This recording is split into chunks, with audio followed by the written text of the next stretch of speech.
See his car. Yes. There we go. Yeah. Looking at it. Like, There we go. We're live. Oh, sorry. Hey. Hey, guys. Hey. Ah.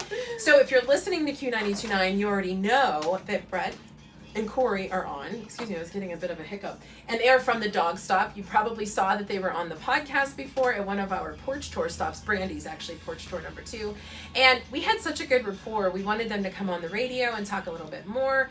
John is obsessed with finding out about back to school. So I feel like that question is going to come up. But, you know, you guys survived 2 segments so far. How are you feeling? Good. Yeah, you good? The sweat's not too bad? Yeah. If you got something stronger than water, that'd be good. Yeah, we don't offer anything but water. So you guys are here. You've talked about, you know, the franchising of the dog stop and how it started as just like 2 people came in and said, let's do this. And now it's this thing. It's this thing. It's this nationwide thing. We are not just in Pittsburgh anymore. We're getting ready to open a store here in a couple weeks in Centerville, Virginia. But we have stores in Florida and Texas and Louisiana and where else? I mean, all over the place. Delaware and Chicago. Virginia and yeah, Wow. so Seattle. It's spreading. Wow. It's definitely spreading, and we have a lot more in the works right now. Awesome. Yeah. So you each sort of take on a different role, just like us. I'm Ya, and he's JaGaff. And so all of the serious things, you know, I can help sister out, and anything JaGaff related is John. So you guys each sort of take on a role. What do you sort of help people with? Your specialties? Yeah, so for me, and truly, I think, you know, Brett and I are counterparts in a lot of the activities that we share. You balance, right? We balance really well.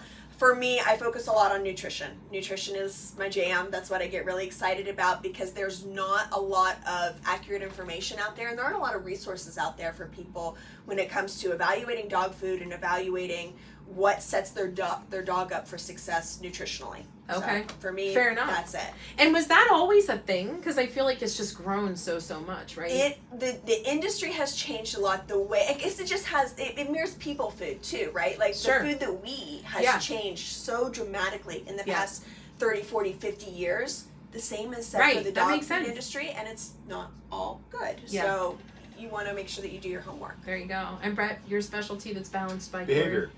So I'm the director of dog care and training, and together we lead all the franchise training.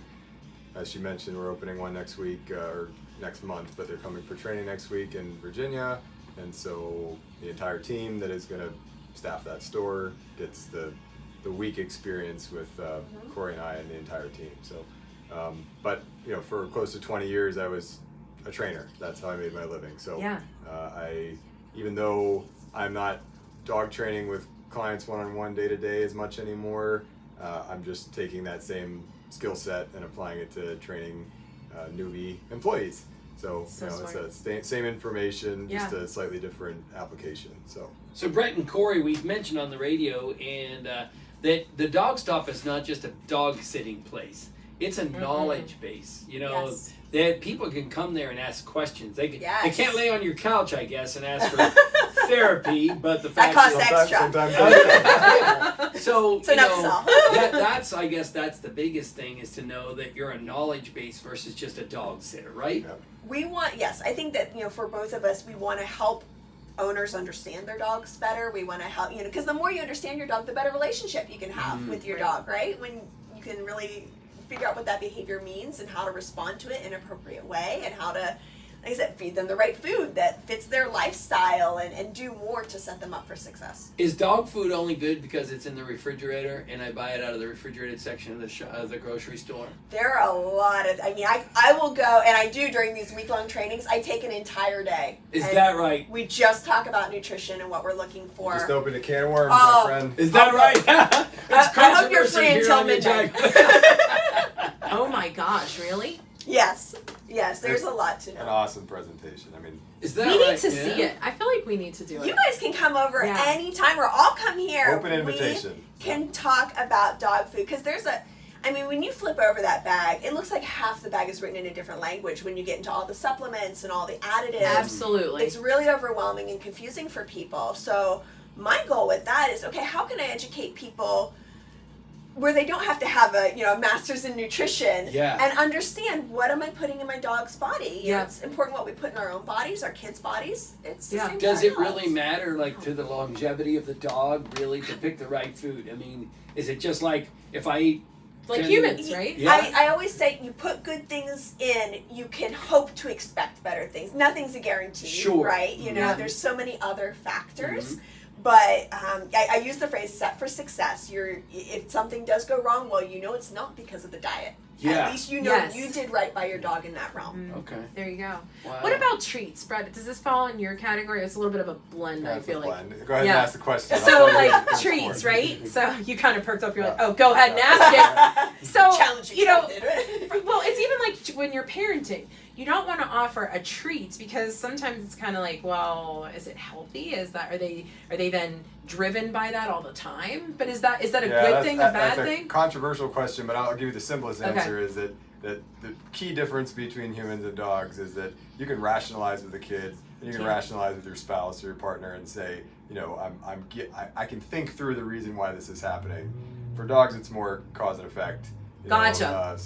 know, and as far as that goes, to a lot of people out there who somehow believe that using positive reinforcement to train their dog, in other words, using treats to train their dog, is somehow cheating or somehow diminishes what the dog is actually learning. It's totally bogus because, you know, it's easy to think of food as currency, right? If the dog is happy to do the thing for the reward, and we've proven that anything that gets reinforced on an ongoing basis is likely to occur again, right? So it doesn't get much simpler than that. Yeah. But You as far gotta as the love treat matter of fact goes, stuff. the treat goes, I mean, I think that's even that, people question us all the time about treats. Now, certainly there are things that are nutritionally better than others, and if you're giving large quantities, you want to consider like the overall calories, but realistically, you're not feeding the dogs entire meals that consist of treats. But a lot of people will train their dog with, you know, exactly. But a lot of people, my dog will work for carrots. My dog will work for cut up green beans. You know, like there's plenty of things. Depends on how picky of an eater you have or what precedent you've set in the past.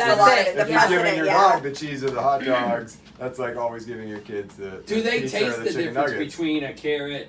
Like like a kid would go, Oh, hot dog John, or I never cupcake." asked. Yeah, he's not You know, a dog. I mean, I didn't know Did if you ever could- ask your dog if No, they know? I didn't know if you could tell by their reaction. You know, like Oh, for do sure, they, yeah. you know, from the science, does any science show that they know that this is So their a taste sweet is treat? predominantly driven by their sense of smell, which is Yeah, so much more right. powerful Like than that. ours, right? So, I mean, I've always assumed that the logical conclusion is that they can smell so much better than us. Then taste is probably also Well, valuable. palatability I is love very that he was like, I subjective. don't know, John. I mean, let's not forget that dogs, you know, might lick their own rear ends. So it's Yeah, not, well, it's there not- you go. so There's when you that. ask, does it actually taste good? Well, I don't know that. The answer to that Yeah. question. When it comes to that, if a dog, And this is where we are. yeah, We this is where we are. don't yuck someone's yum. That's right. Right? Welcome. This is a little glimpse into our world. It's like after hours. Right. Stop. What just The happened? good, the bad, and the ugly. Well, I mean, This is the dog stop dark Oh side. my God. You come guys, on. listen. Grow up. I love it. So we love them. You can see why. If you have questions, we already posed that if you have questions, let us know. But now that you've seen some of the interaction we've had, if you have specifics, we want to know and we want to ask them. So check Put it your out. questions in the comments because they will be able to see them and even respond if you offer them, you know what, an A alcohol treat. treat. A treat. That would be a carrot or some green beans Carrot or... cheese. Green beans are No, fine. put them in the put your questions in the comments because they'll be able to see them. So. All right, you guys. So listen in on Q92.9. They have one more